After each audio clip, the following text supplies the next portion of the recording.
If you're a bit like me, sometime when you were young, you dreamt of growing up in a village where shade trees lined the streets and iron wrought fences were out in front of old colonial homes. And you knew everybody, and everybody knew you. Well, this Norman Rockwell painting of small-town America is still real, and for the folks of Homer, they intend to keep it more than just a dream.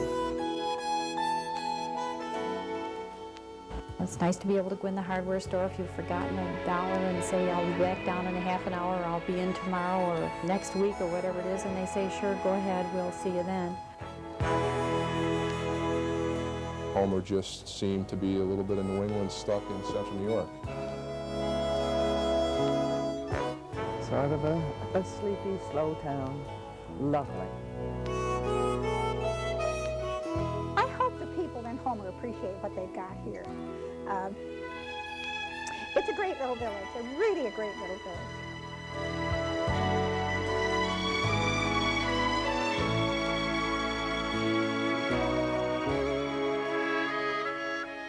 Every morning but Sunday, a few dozen regulars gather at the David Harum restaurant for coffee and donuts. It's sort of a tradition, a chance to talk over business, keep tabs on politics, and just chat with friends.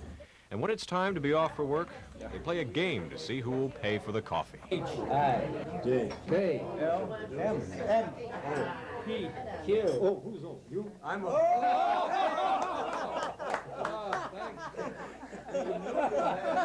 Well, what did you expect? I'm the newcomer in town.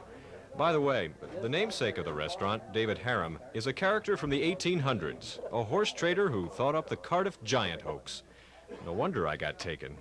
Homer doesn't have a mall with a large parking lot, only a few shops up and down Main Street. And folks here say that's all they really need. At Phil's General Store, there's at least one of everything. Notions, candy, even hosiery. Seeing a businessman in Homer is a piece of cake because the people are nice, the region is nice, and you do not have the stress that one would have in a large community. Down the street a bit is the Homer Men's and Boys Shop, run by the Fragnolis. You can get most any kind of jeans here, from size 1 to 64. Margaret takes care of the books, while Frog, that's his nickname, does the selling.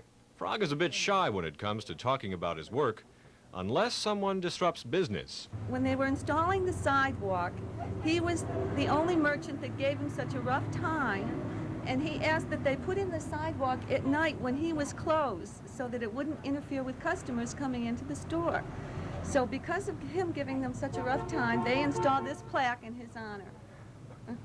You always this type of businessman? Quite tough.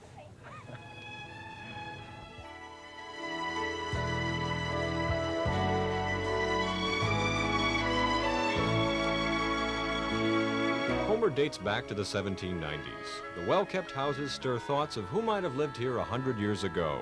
Nowadays, folks are so proud of their homes, they will gladly give a tour to a passerby. Behind Ruth Morgan's place, there is what she calls the prettiest garden in Cortland County.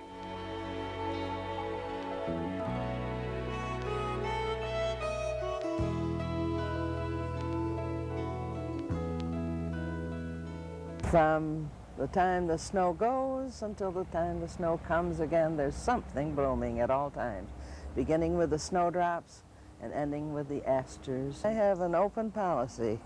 Someone sees a plant that she wants to take to her own garden. I believe in friendship gardens, and I say, dig it up and take it home. The patriotic spirit here has made the village one of the bigger historic districts in the country.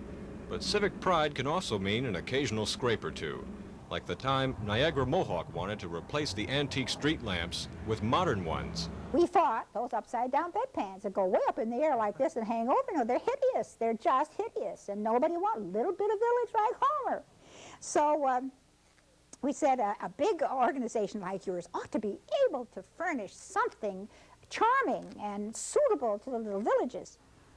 Because of Anna Hilton and her neighbors, you won't find a bedpan light on Main Street.